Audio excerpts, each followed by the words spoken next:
करो।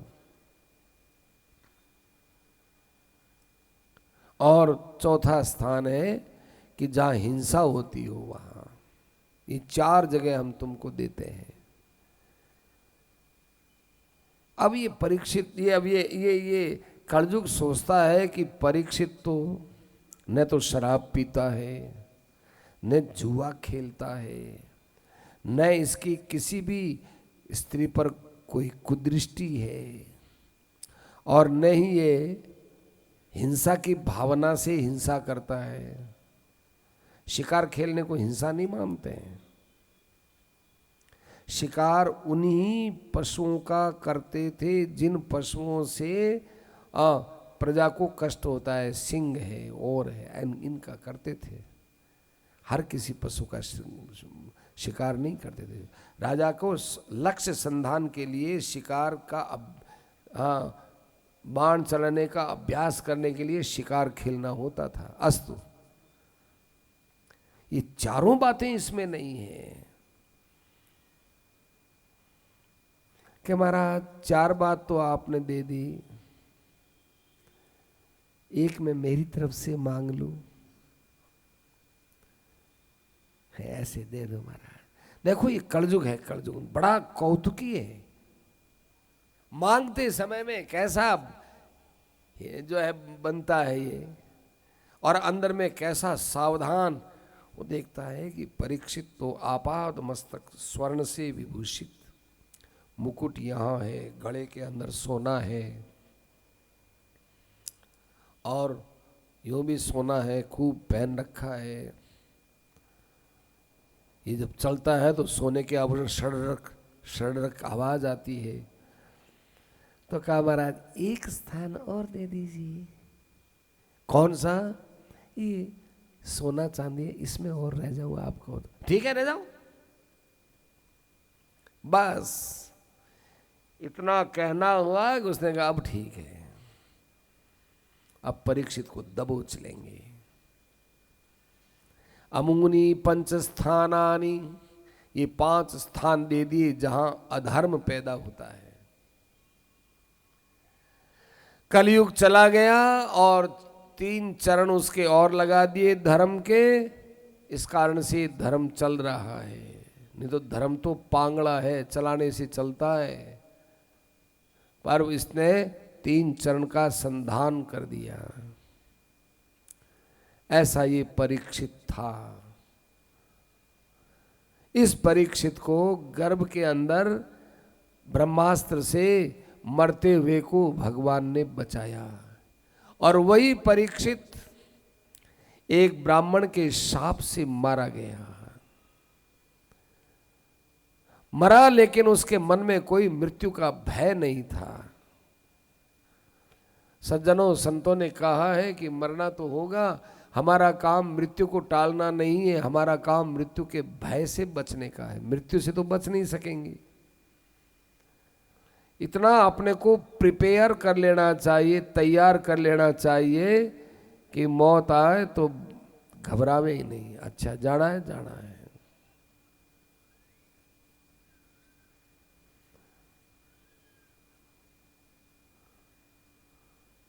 जहां में जब तू आया था सब हंसते थे, तू रोता था। बसर कर जिंदगी ऐसी, सब रोए और तू हंसता जा। हैदराबाद में 1984 में शाम के समय में सत्संग हो रहा था महेश्वरी भवन में। महाराज जी ने ये बात कही, महाराज जी ने ये बात कही हूँ कि जहाँ में जब तू आया सब हंसते थे, तू रोता था। बसर कर जिंदगी ऐसी, सब रोए तू हंसता जा। एक सज्जन खड़े होके, महाराज बड़ा डर लगता था मुझे, मृत्यु से बड़ा डर लगता है, डर बैठा हुआ। आज ये बात सुन करके, प्रवचन की बात सुन मेरे हृदय से अब मृत्यु का डर कुछ कम हो रहा है। 1984 की बात है और हैदराबाद में महेश्वरी भवन, पुराना महेश्वरी भवन, नवाबगंज क्या पता कोई मोहल्ला, उसके अंदर प्रवचन था शाम के समय में। एक आदमी ने कहा आज इस बात को सुन करके कि मनुष्य को मरने से पहले, क्योंकि मृत्यु तो हम टाल नहीं सकते पर मृत्यु का भय तो हम टाल सकते हैं, इस बात का विवेचन करते हुए बात गई हमारा। आज मैं कुछ अपने आप को हल्का सा महसूस करता हूं। पता नहीं है सत्संग में किस समय कौन सी बात कब लग जाए। अस्तु, नाम मोह है। परीक्षित घबराया नहीं। क्यों नहीं घबराया? कि उसको उसकी मृत्यु को संवारने वाले सुखदेव जी महाराज मिल गए थे। तुम ये पूछोगे शौनक जी कि इस कलयुग का उस समय वध कर देते ना। बहुत समझदार था ये परीक्षित, ये जानता था कि कलयुग के अंदर सबसे बड़ी बात यही है, कलिकर एक पुनीत प्रतापा, मानस पुण्य होई नहीं पापा।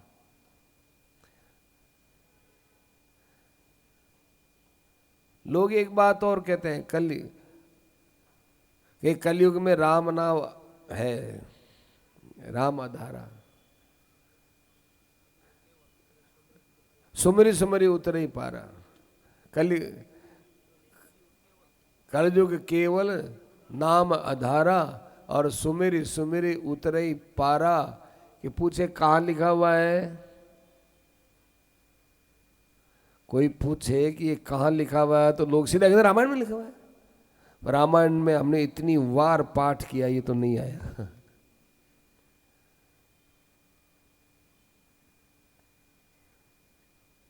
रामायण में कहाँ है ये आया नहीं।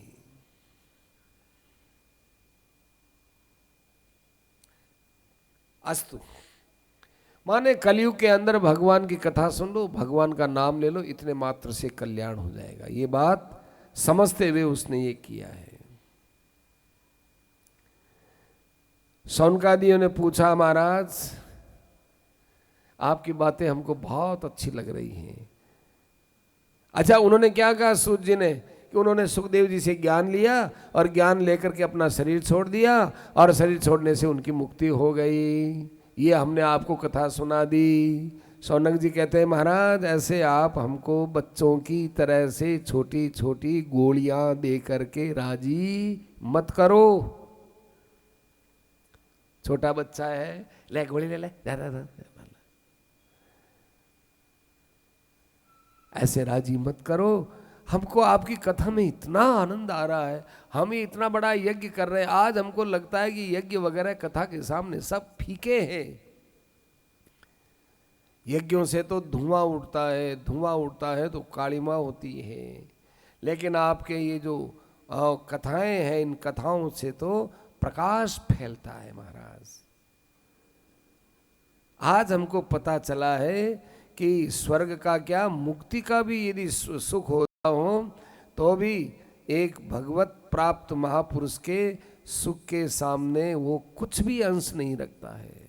बिल्कुल ठीक कहा है। तात स्वर्ग अपवर्ग सुख धैर्य तुला एक अंग, तुलनताई सकल मिली जो सुख लव सत्संग हो। लव सत्संग, लव सत्संग के दो अर्थ हैं। सत्संग का कण का मात्र, और सत्संग के साथ लव करो, प्रेम रखो। सत्संग जो सुख लव सत्संग, उसके सामने बाकी कोई सुख नहीं है। तो महाराज हमको तो परीक्षित ने क्या सुना। मैं आपसे फिर निवेदन करता हूं कि आप ये बताइए कि परीक्षित ने क्या सुना। हम तो वो सुनना चाहते हैं। सूत जी कहते हैं वाह वाह, अहो वयम जन्म भृतोद्यः स्म वृद्धानुवृत्त्यापि विलोम जाताः दौष्कुल्यमाधिं विधुनोति शीघ्रं महत्तमानाम् अभिधान योग।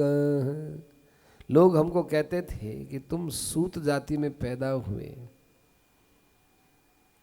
आज हमारा सूत जाति में पैदा होना सार्थक हो गया। हम विलोम जाति में हैं, विलोम जाति में। विलोम क्या होता है? विलोम, प्रतिलोम, अनुलोम। ये अभी तक तो नाक के सांसों से ही चलता था। हमारे यहाँ उच्च वर्ण की माता और निम्न वर्ण का पिता, इनकी संतान विलोम कहलाती है। सूत जी की माँ थी वो ब्राह्मणी थी, और सूत जी के जो पिता थे वो क्षत्रिय थे, इसलिए सूत जाति में इनका जन्म। विलोम जाति। आज हमारा ये विलोमपना हमको कष्ट नहीं देता है। क्यों? क्योंकि भगवान की कथा से हम जुड़ गए। देखो ये लाइटें ना अच्छी मालूम दे रही हैं, हमको भी प्रकाश मिल रहा है, आपको भी मिल रहा है, और ये माइक भी अच्छा मालूम दे रहा है, पर इसको बिजली के साथ जोड़ रखा है। तब यदि बिजली के साथ न जोड़े तो किसी काम का नहीं है, किसी काम का। ये इतना सब ये किसी काम के नहीं। बिजली से जुड़े तो आज बहुत काम के, बड़े उपयोगी। ऐसे ही भगवान की कथा के साथ जुड़ जाने पर बेकार से बेकार चीज भी अच्छी से अच्छी हो जाती है। आप मुझे भगवान की कथा सुनाने के लिए बोल रहे हैं, इससे बढ़िया और मेरे अंदर क्या पवित्रता आएगी? कुल की पवित्रता भले ही ना हो, नहीं सही, पर भगवान की पवित्राति पवित्र कथा में आप लोगों को सुना रहा हूं, इससे मैं जो पवित्र हो रहा हूं वो पवित्र मैं कुल से भी नहीं हो सकता था। क्या भगवान की महिमा सुनाऊं? जिस लक्ष्मी के लिए ब्रह्मलोक से लेकर के सामान्य कीट पतंग तक सारे प्राणी लालायित रहते हैं, और वो लक्ष्मी किसी के पास रहती नहीं, केवल भगवान के चरणों में रहती है। ऐसे भगवान की महिमा इतने में ही समझ लेना चाहिए। उन भगवान की कृपा हुई कि उनकी कथा मैं आज आप लोगों को सुनाने जा रहा हूं। मैं आपको परीक्षित का पहला चरित्र तो सुना दिया, दूसरा चरित्र सुनाता हूं। एकदा धनुरुद्यम्य, एक बार उन्होंने अपना धनुष लेकर, अब देखो एक बार का अर्थ क्या हुआ? एक विशेष अवसर पर। विशेष अवसर क्या हुआ? कि कलयुग को तो शाप दे ही दिया, वरदान दे ही दिया कि सोने में निवास करो।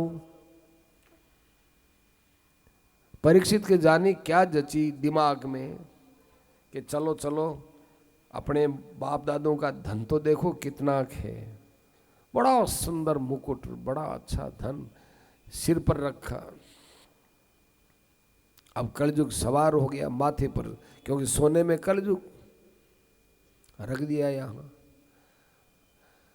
अब जो है सब सामग्री वगैरह ले करके हम तो जाएंगे, शिकार खेलने जाएंगे।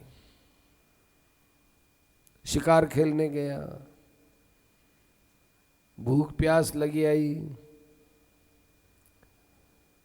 किसी का पीछा किया तो करते करते बहुत दूर चला गया और भूख प्यास सताने लगी।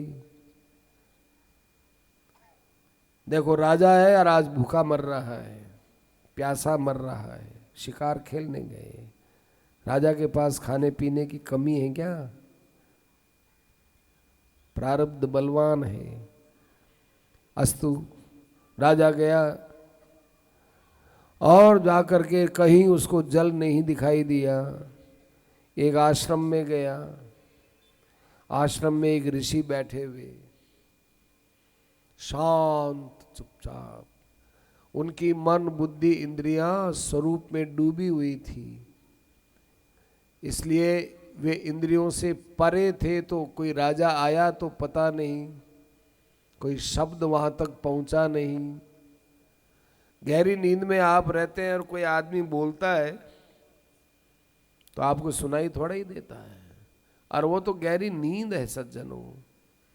यहां तो आत्म स्वरूप है, वहां इंद्रियां संसारोन्मुख नहीं है, विषयोन्मुख नहीं है, कैसे सुनेंगे? परीक्षित ने कहा, मैं महाराज परीक्षित यहाँ आश्रम में भूखा प्यासा आया हूं। बाबा जी तो मस्त अपने में सुने ही नहीं।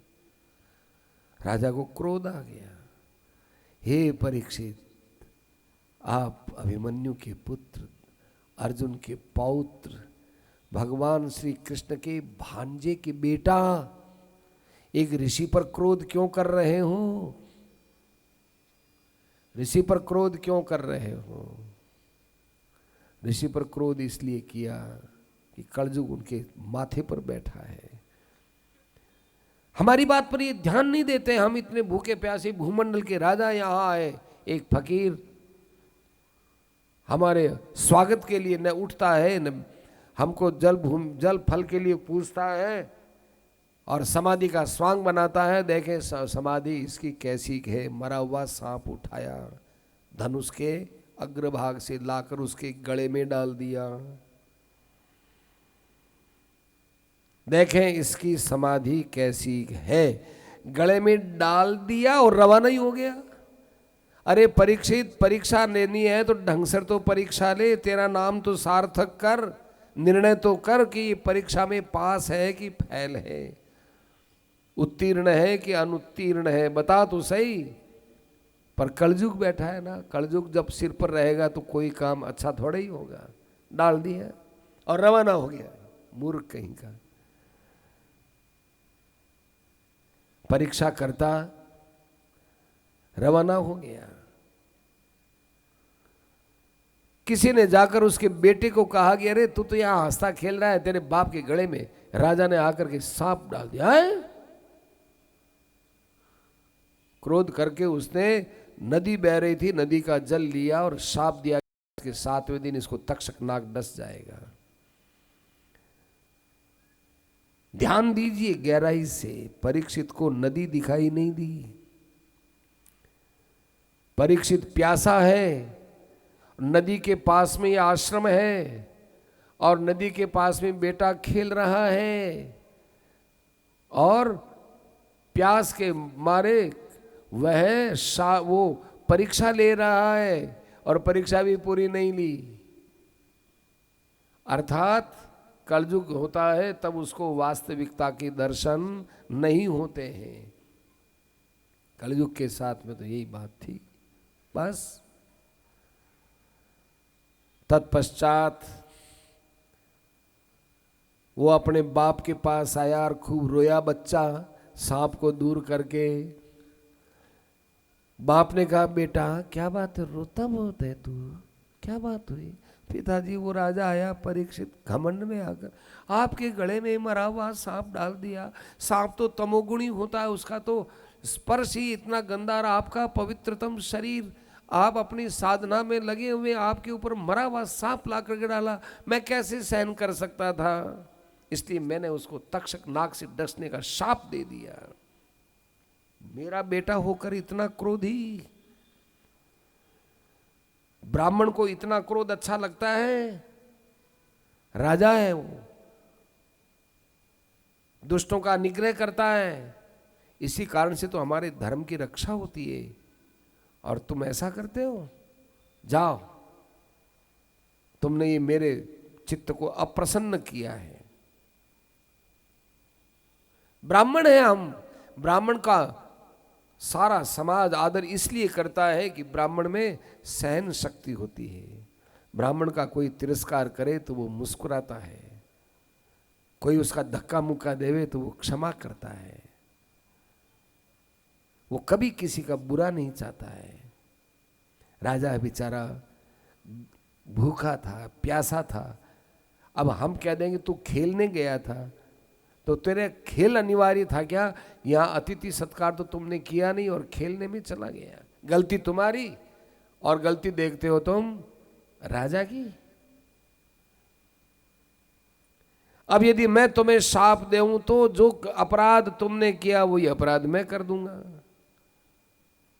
तेरे पर बहुत बड़ा अपराध चढ़ा है, लेकिन मैं भगवान से प्रार्थना करता हूं, हे भगवान, ये बालक है, आप इसको क्षमा करना, इसको पता नहीं है। मुझे क्या करना चाहिए था।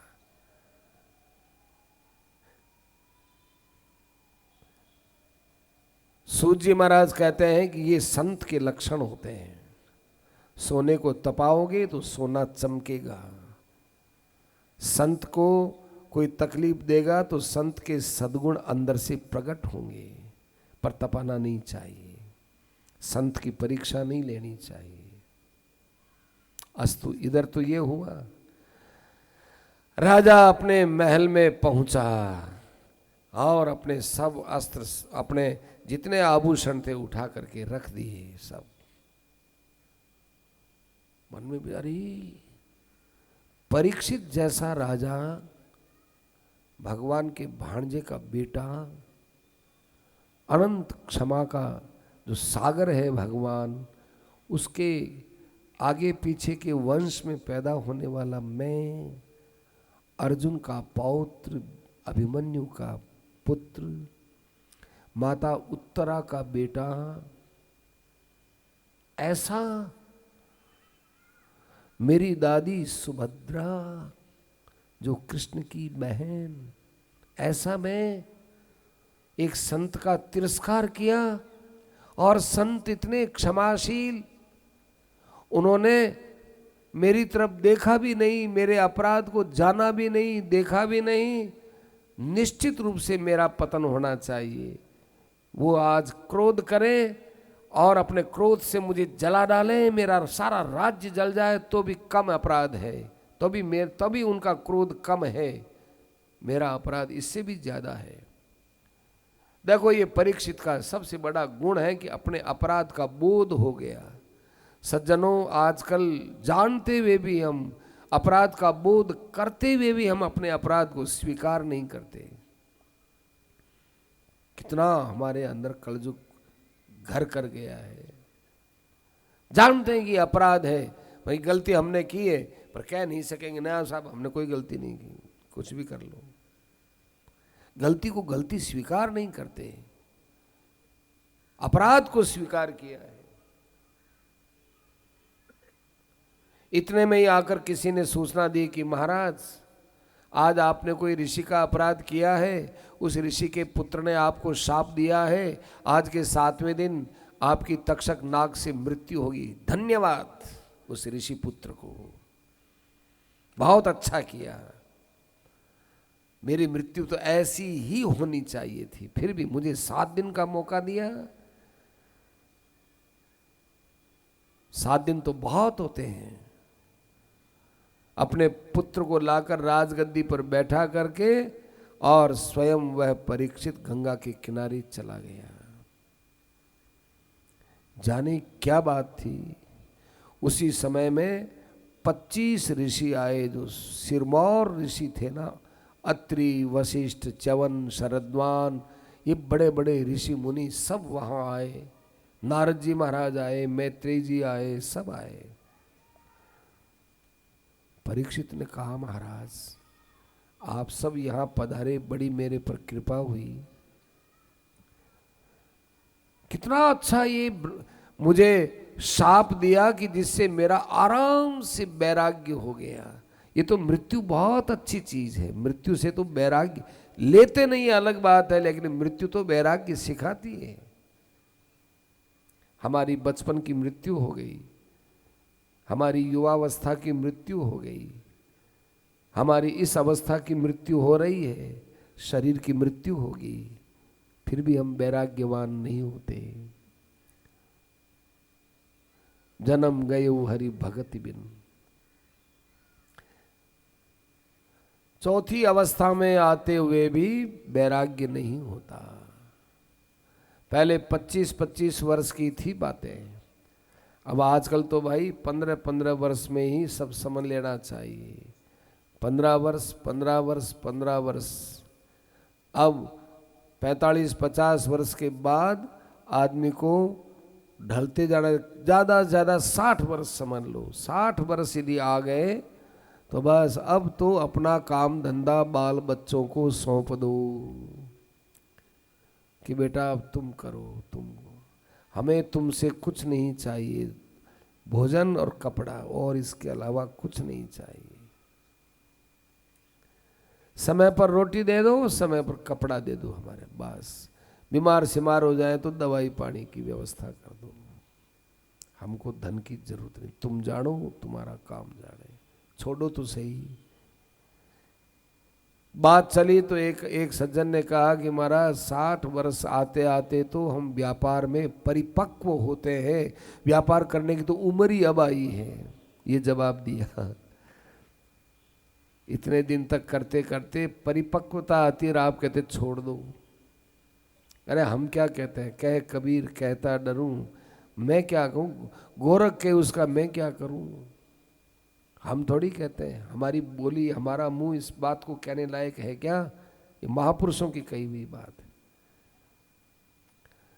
सेठ जी ने लिखा है कि आप तो अपने स्वार्थी बन जाओ इस विषय में, केवल इस विषय में कि अब छोरा जाना है, छोरा रो काम है, अपन तो अपने भगवान को नाम ले और पार हो। अब व्यापार कितना दिन कर, हाँ वो व्यापार फैल हुए नहीं। निर्वेद मूल है। ये जो वैराग्य हुआ इसने मेरा बड़ा भला किया है महाराज, बहुत अच्छा। इसलिए अब मरना तो है ही, मेरी संसार में आसक्ति है नहीं। अब आप मुझे भगवान की कथा सुनाओ। और मैं तो यही चाहता हूं इस संसार में यदि बार बार जन्म ना हो तो मैं संतों के बीच में जन्मूं और मुझे बार बार सत्संग मिलता रहे। बोलो महाराज, मैंने उम्र भर आपके चरणों को धोया है, आज उसका फल यही मिल रहा है कि आप लोगों के यहां दर्शन हो रहे हैं। ऋषियों ने कहा, हे राजर्षि वरी, तेरी वाणी सुनकर हम बहुत खुश हो गए। हम तो तेरी मृत्यु देखने के लिए आए, हम कुछ कहने के लिए नहीं आए, तेरी मृत्यु देखेंगे। जब तक तुम अपने इस शरीर को छोड़कर नहीं जाओगे तब तक हम तेरे पास ही बैठे रहेंगे। तुम महाराज बैठे बैठे क्या करो, बताओ हमको कि क्या, कि बताओ कि मरने वाले को क्या करना चाहिए। एक तो मरने वाले को क्या करना चाहिए, एक अभी बस मरने ही वाला, अभी अभी मरने वाला, उसको क्या करना चाहिए। ऐसा प्रश्न किया, इतने में ही सुखदेव जी महाराज वहां प्रकट हो गए। बोलिए श्री सुखदेव जी महाराज की। बहुत धीरे आवाज आई। भयंकर का भाव तो बहुत अच्छा होता है। सुखदेव जी महाराज की वहां पर उपस्थिति देखी गई। अब सुखदेव जी महाराज को देखो और उनके आसन पर बैठे हुए हम लोगों को भी देखना। अलक्ष्य लिंगो, कोई उनके ऊपर कि हम कुछ वक्ता है, कोई उनके ऊपर चिन्ह नहीं। यदृच्छा आगत, यूं ही आ गए वो, यूं ही यदृच्छा, यूं ही आ गए, यूं ही। भगवान के यहाँ व्यवस्था है सज्जनों, जिसके मन में जब कल्याण की इच्छा होती है उसके पास भगवान अपने आप स्वतः ही वातावरण भेज देते हैं। ये भगवान की व्यवस्था है। आप किसी हॉस्पिटल में कहेंगे साहब अमुक अमुक बिल्डिंग में बहुत सीरियस बीमार है साहब, तो फटाफट गाड़ी आ जाएगी और ऑक्सीजन के सिलेंडर लेकर के गाड़ी में लेकर के चढ़ा कर डॉक्टर भी आ जाएगा, ले जाके हॉस्पिटल में ले जाकर इलाज करेगा। आपने कुछ नहीं किया, केवल सूचना दी है। ऐसे ही जिसके मन में कल्याण की त्वरा होती है वो तड़पता है कि मेरा कल्याण कैसे हो कैसे हो, इतने में ही कल्याण की व्यवस्था भगवान कर देते हैं। सुखदेव जी महाराज बाल बिखरे हुए हैं, शरीर पर मैल जमा हुआ है, लंबी लंबी जटा है, जटाएं कभी सुलझी हुई नहीं है, और जो है उनके नाखून बढ़े हुए हैं, आंखों से तेज निकलता है, चेहरे पर उनका अनुपम तेज है, कानों के दोनों कानों में समानता है, देख मिलता नहीं है ये, दोनों हाथ समान मिलते नहीं है, ये हाथ और इस हाथ में अंतर, पैरों में अंतर, जूतियों में अंतर, दांतों में अंतर, आधे यूं यूं शरीर का दो विभाग किया जाए, दोनों विभाग दिखते हैं बराबर के, है नहीं कारण, लेकिन श्रेष्ठ पुरुष के सब बराबर होते हैं। दिगंबर और 5-10 जने उनके हाजिरी में हो, ऐसे ना चिढ़ा रहे हैं उनको, छोरे चिढ़ा रहे हैं, स्त्रियां उनके ऊपर पत्थर फेंक रही हैं, पत्थर का मतलब मिट्टी के ढेले, कोई तिनका फेंक रहा है, कोई क्या कर